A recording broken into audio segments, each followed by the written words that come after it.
Bharatiya Janata party ఇవాళ నిర్వహించబోయే కార్యక్రమం చాలా పెద్దదని చెప్పాలా. రాష్ట్రంలో ఎన్డీఏ ఉమ్మడి ప్రభుత్వం ఏర్పడ్డాక భారతీయ జనతా పార్టీ ఒక సిస్టమేటిక్‌గా ముందుకెళ్తుంది.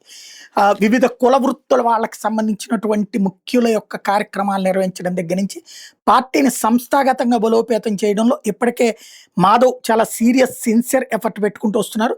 తాజాగా చూస్తే మోడీ సుపరిపాలన యాత్ర ఇవాల్టి నుండి ప్రారంభమవుతుంది. ఎస్పెషల్లీ మంత్రి సత్యకుమార్ యాదవ్ ప్రాతినిధ్యం వహిస్తున్న ధర్మవరం నుండినే బస్సు యాత్ర స్టార్ట్ అవుతుంటే, దీనికి ఏకంగా మధ్యప్రదేశ్ ముఖ్యమంత్రి అటెండ్ అవుతూ ఉండటం, అట్లాగే ఈ 25వ తారీఖు దాకా జరిగే కార్యక్రమాలకి కేంద్ర మంత్రులు కూడా పిలుస్తుండడం ద్వారా దీన్ని ఒక భారీ కార్యక్రమంగా మలిచింది భారతీయ జనతా పార్టీ రాష్ట్ర కమిటీ. ఈ విషయంలో అభినందించాలి.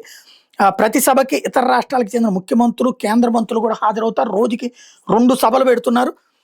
కూటమి నేతలకి అందరికీ కూడా ఆహ్వానాలు ఇచ్చొచ్చారు. అటు తెలుగుదేశం తరపున చంద్రబాబు గారు కూడా కూటమి వాళ్ళందరూ కలిసి దీన్ని సక్సెస్ చేయాలని పిలుపునివ్వడం అన్నటువంటిది.